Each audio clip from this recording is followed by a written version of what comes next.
என்ன 1538 ரூபா இருக்கு கரண்ட் பில்லு? என்னவா இருக்கும்? என்னமா காலையிலே பேக்கும் கையுமா? இனி ஒரு நிமிஷம் இந்த வீட்ல இருக்க முடியாது, இருக்கவே முடியாது. ஒரு நிமிஷம் கூட இருக்க முடியாத அளவுக்கு என்னமா நடந்துச்சு? யோ, நீ மனுஷனா?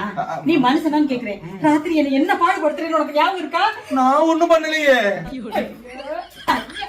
அத வேற என் வாயில சொல்லணுமான்னு கேக்குறேன். குடிச்சுக்கிட்டு வந்து பிள்ளைகளை என்ன பாடுபடுத்துற, என்ன பாடுபடுத்துற, இருக்கிற சாமான் செட்ல தூக்கி போட்டு உடைக்கிற, பத்தாவதுக்கு வாங்கி எடுத்து வீட்டுல நார் அடிக்கிற, சத்தை எல்லாம் தொடச்சு கிடைச்சு வச்சுட்டு படுத்தாலும் நொய் நொய் நொய் நொய்னு பேசிக்கிட்டே இருக்கிறேன்.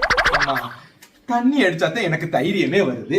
அப்படியே மனசுல இருக்கிறது எல்லாத்தையும் கொட்டி விடுறேன். பொண்டாட்டி நீ தானமா பொறுமையா போகணும். சாமி போர், நான் பொறுத்ததும் போதும், உன் கூட வாழ்ந்து குப்பை கொட்டினதும் போதும். முடிவே பண்ணிட்டேன், இனி இந்த வீட்டுல இருக்கவே கூடாது. இருக்க கூடாதுன்னு முடிவே பண்ணிட்டியா? பண்ணியாச்சு, இருக்கவே கூடாது. ஐயோ, முடிவு பண்ணிட்டா மாத்திரக்கூடாதுமா. கிளம்பு. கிளம்பா? யார கிளம்ப சொல்ற, எங்க கிளம்ப சொல்ற? இது உன் பேக்குக்குள்ள இருக்கிறது ஓன் துணி. கிளம்பு கிளம்பு.